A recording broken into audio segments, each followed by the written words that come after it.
Black Lives Matter is an international social and political movement that opposes to systemic racism and promotes resistance towards racial violence against Black people. It was founded in the United States in 2013. The Metoo Movement is a social movement against sexual assault and harassment in which people make reports of sex crimes public.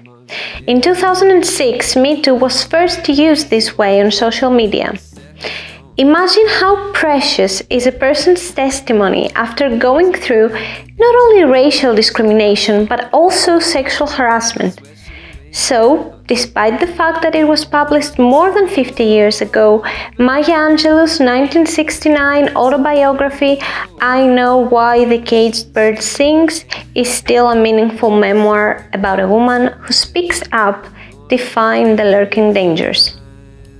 Hi, I'm Mary and I will be reviewing the books that I read.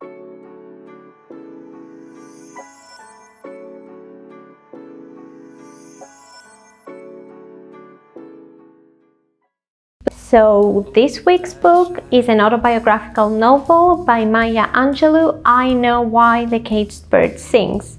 It is the first in a 7-volume series, a first-person narrative that tells us the story of her childhood, both from a child's point of view, but also through using an adult's interpretation. It takes us back to the 1930s till the 1950s in the United States. Margaret Annie Johnson is our 3-year-old protagonist. Her 4-year-old brother Bailey called her Maya, and the fact that that's the name she used is a connotation of the deep love she felt for him. So, the action begins as Maya and Bailey arrive at Stamps, Arkansas to live with their grandmother, Mama Anderson, and her disabled son, Uncle Willie. Mama is a strong Black woman, a paternal grandmother that runs the only store in the African American section of Stamps that is used also as a gathering spot for the entire Black community. Maya, who is pretty intelligent for her age, is grappling with the experience of growing up as a young Black woman in the South. Mama shows us that she carefully chooses her fights, particularly when race is involved. So that way she demonstrates her own resistance in racism. Bailey and Maya are then sent to St. Louis to live with their mother, who lives with her boyfriend. And then comes the trauma.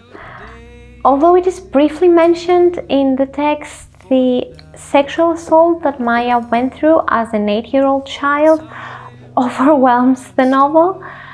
The traumatic experience, all the following emotions, and her rapist's upshot after the assault are what caused Maya to stop talking for 5 years. Maya and Bailey are sent back to Stamps, and as the years go by, Maya confronts various pervasive racist incidents, but also affiliates with people in a unique way that help her recover and begin to resist racism herself. You start wondering, where will Maya go next? Will our protagonist have a happy ending after all? Well, on the one hand, afflictions keep on coming. On the other hand, Maya has reserved herself a very special ending. Maya will go through a lot until she reaches her climax and finally gains self-respect in an unexpected and rather odd way. There are incidents in this book that will make you feel quite sad and sometimes quite angry. For example, the dentist. But you need to remember that this is not a sad book. It is definitely bittersweet. It is Maya Angelou's elegant writing that helps readers feel both the happiness, the pain. It is a quite mysterious novel, but also a memorable one.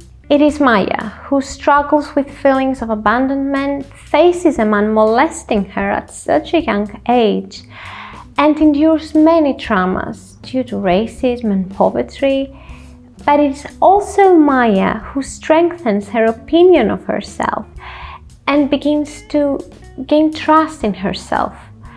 She finds her courage and confronts prejudice.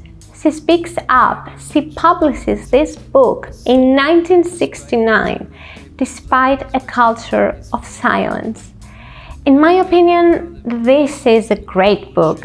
Readers can relate up to a certain point to some of the experiences described, and yet those experiences do not lose their unique essence.